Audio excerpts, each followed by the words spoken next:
take 2 of making fun sensory and science activities in your home.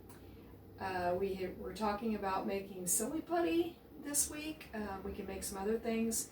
These are all products that you probably have available: cooking oil, flour, baking soda, vinegar, Kool-Aid, food coloring.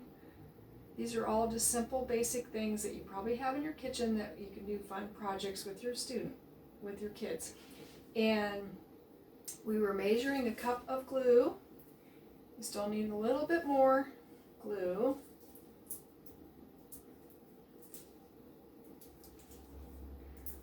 I know I've worked with students of all ages, and everybody seems to enjoy this. There's smells and touch and hands-on taking turns, and the kids really love to do this kind of stuff.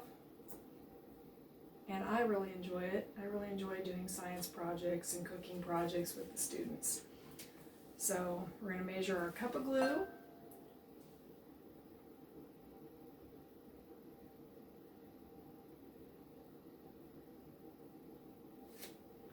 I'm just going to kind of let that seep out of there, and then we'll be adding our 1.5 cups of liquid starch. This project takes a little while to make it turn out right. You start doing this, and then you have to let it sit for a little while, and then you have to let the starch seep off of it for it to turn out right. And then the kids can have all kinds of fun making different shapes and rolling it and just exploring with the silly putty. I know when I was a kid, you bought silly putty, and we did stuff like rub it on the newspaper print and just all kinds of crazy stuff. So let them explore and have fun. And like I said, this is the first video. I'm hoping to do maybe Kool-Aid, Play-Doh. I like to do a lot of stuff where the kids like stuff that fizzes, and like, volcanoes. And actually, with Kool-Aid, you don't have to use vinegar, which kind of stinks, and you can do some fun different projects with Kool-Aid, and the kids really like it. And I don't know, they have the smell of it, and, they have the sizzle of it, and it's just kind of a good time. So these are the things I like to do with my students, and these are just fun things you could do at home with your kids, and this is what I would like to share. So, all right, we're going to measure our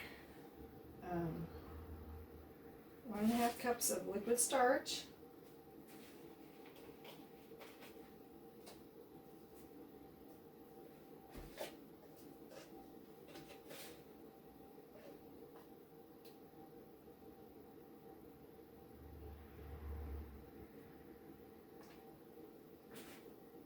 Alright.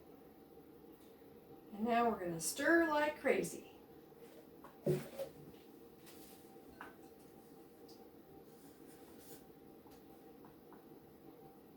guys can take turns if you have siblings at home. You guys can take turns. And to get this mixed up as good as we can, then we're going to let it sit for a while, and then we're just going to kind of let it says to wait for a couple hours so that you can drain the liquid starch off, and then that way it's supposed to turn out perfect. I have made this before, it's been a long time, but it's really a fun thing. I think we'll, just for the fun of it, we will add a fun spring color. Let's do, and add, I don't know if I can get it out of here, that is. Get the,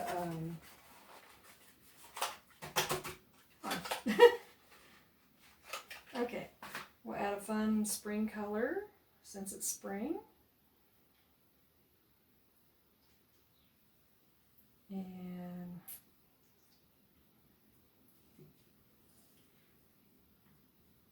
it's a bluish color. And we'll just keep stirring and stirring. Just stir and stir and stir. Take turns stirring.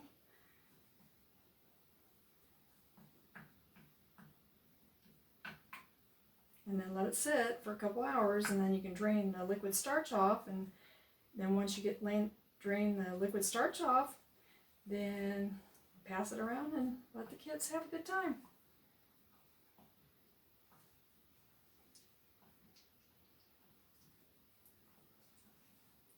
Stir hard. Stir fast and hard. Have a good time.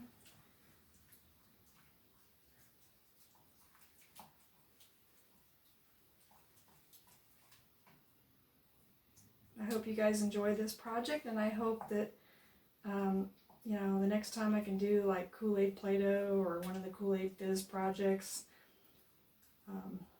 I know students that, you know, maybe can't interact as much might just enjoy the smells and listening to the sound of the fizzing.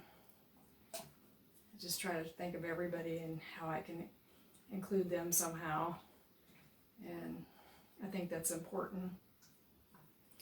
So get creative, have a good time, and hope you guys all get to try this. Like I said, I've done this with all different ages, so I think everybody gets some kind of enjoyment out of these kind of projects because they're hands-on, sensory, appeal to the senses, smells, touch. So anyway, after we get this mixed up real good, we're just going to let it sit for a couple hours, and then in a couple hours you can get it back out and drain the liquid starch off, and then pass it around and let everybody see what they can do with it. Have fun.